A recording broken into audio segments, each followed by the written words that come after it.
With schools closed, parents everywhere are struggling with the new role of homeschool teacher, but the difficulty often pales in comparison to parents of special needs students and special education students who are struggling to support their children's learning from home.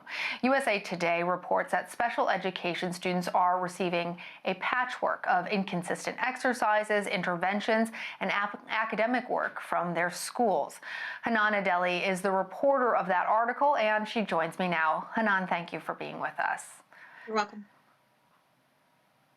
Tell us what services exactly schools are required to provide special education students, and how exactly are school districts tackling the challenge of providing this to them remotely? Well, if school districts are going to continue with the remote education, they must also have a plan for special education students. However, the plan can vary from district to district. And what we found in our reporting is that it's really an inconsistent patchwork of services that they're providing. The Department of Education does note that these are exceptional circumstances. However, not all families are pleased with how it's been delivered.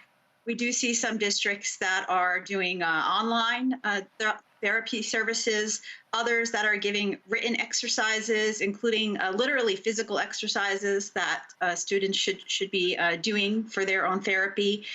We are seeing parents having to do a lot of hands-on activity with their children.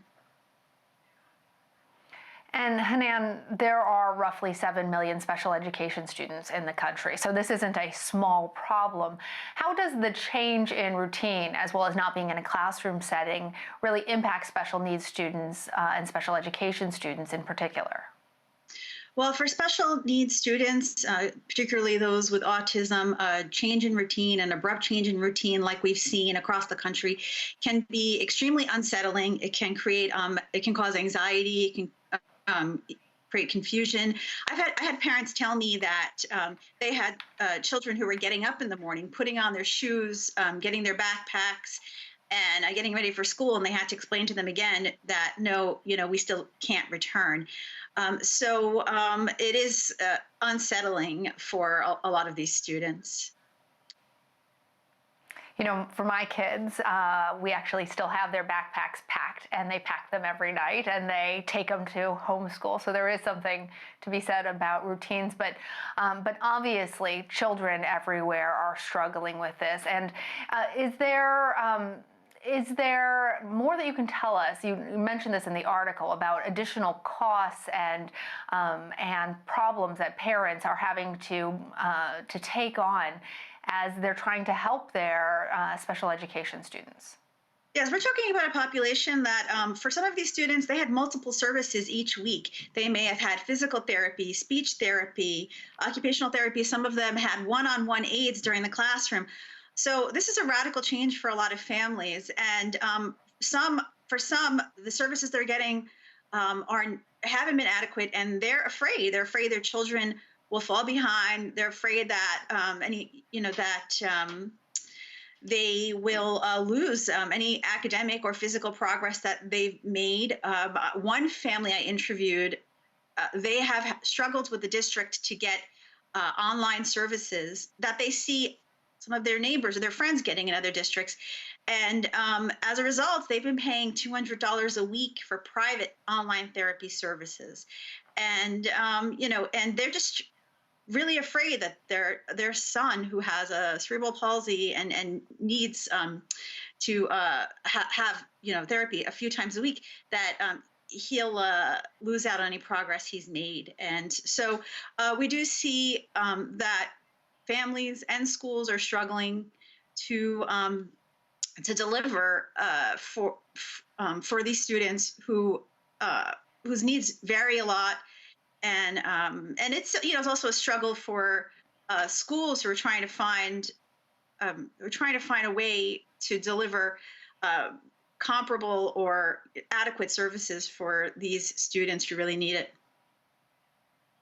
Sure, and you mentioned also in your article a parent who was given worksheets about how to do these language exercises with their child, and not having a background in being a special services provider, how difficult that is, and that even if you can zoom in on some special therapy lessons when it comes to physical therapy, that simply isn't an option that Zoom can cover, that parents have to pick up the slack on that as well.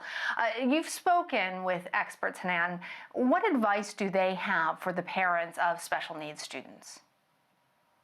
Well, one of the tips that experts give is to try to establish a routine at home for these students.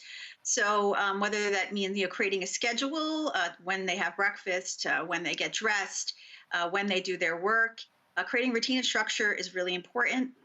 As well as keeping and maintaining social connections. I mean, these students, they miss their friends, they miss their teachers. So, experts do suggest finding ways to connect with their friends, either through online conference, maybe even having the same lunchtime where they're all sharing a meal at the same time online.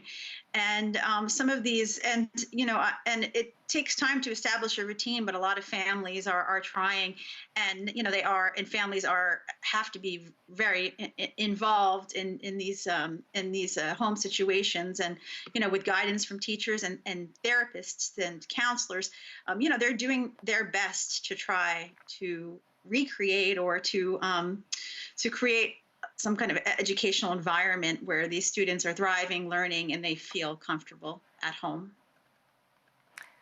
Yeah, we're all struggling so much to do our best in these challenging times, but that struggle is particularly acute for parents with special needs. Hannan, Adely, thank you so much for joining us. Thank you.